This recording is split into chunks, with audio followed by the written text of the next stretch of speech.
আলহামদুলিল্লাহ ওয়াসসালাতু আলাইহি।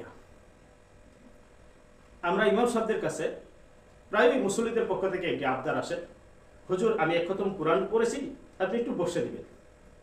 কেউ বলে 2 খতম করেছি, কেউ বলে 3 খতম করেছি। ইমাম সাহেবরা বলে ঠিক আছে, এবং এর বিনিময়ে কোনো কোনো মুসল্লি ইমাম সাহেবকে 200-500 টাকাও দিয়ে থাকেন। আবহমান কাল ধরে আমাদের বাংলাদেশের এই চিত্র চলে আসছে, কি শহরে কি গ্রামে একই অবস্থা। কিন্তু দুঃখের বিষয় হলো এই রসমের সরি কোনো ভিত্তি নেই, না সাহাবাইকাম থেকে প্রমাণিত, না তাবিঈন থেকে, না তাবে তাবিঈন থেকে।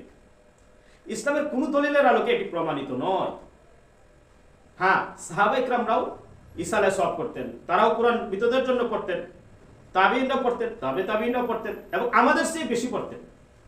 আমরা বছরে হয়তো 2-1টা খতম মৃতদের জন্য পড়ি, তারা প্রতি সপ্তাহে পড়তেন, প্রতি মাসে পড়তেন।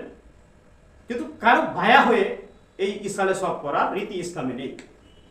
আপনি যখনই পড়বেন, যার নিয়তে পড়বেন, সাথে সাথে আল্লাহ পাক পৌঁছে দেবেন তার আমলনামায়।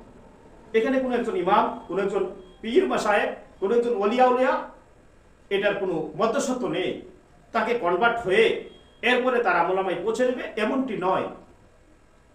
আপনার দিলে যখনই নিয়ত আসবে যে আমার দাদার জন্য, আমার বাবার জন্য, আমার পুরো আত্মীয় স্বজন সবার জন্য খতম কোরআন পড়তেছি, পড়ার সাথে সাথে আপনার নিয়ত যখন হবে অ্যাকর্ডিং টু দ্য মাইন্ড, যখন অন্তরের মধ্যে নিয়তই হবে, সাথে সাথেই আপনার এই তেলাওয়াতের সওয়াব তারা পাইতে থাকবে। আশা করি বুঝতে পারছেন।